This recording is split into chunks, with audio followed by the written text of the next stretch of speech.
আমি ভারতবর্ষের পশ্চিমবঙ্গের বিলাসপুরের ছেলে বলছি। আমি যতদিন বাঁচবো স্বাধীন ভারতের স্বাধীনতা নিয়ে প্রশ্ন তুলব।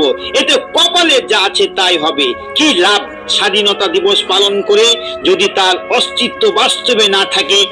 আর 2 দিন পর 15ই আগস্ট, নাম যেন স্বাধীনতা দিবস।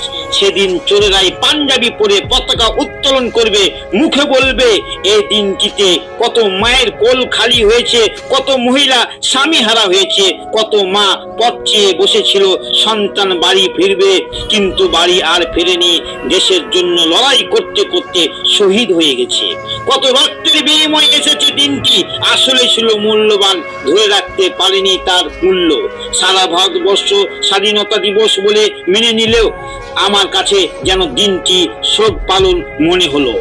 অন্ধবিশ্বাসী ভারতবাসী আজও বলছে স্বাধীন ভারত, অত্যাচারিত সাধারণ জনতা, নির্যাতিত নারী, ধর্ম নিয়ে আজও দাঙ্গা হয়। কেমনে স্বাধীন বলি?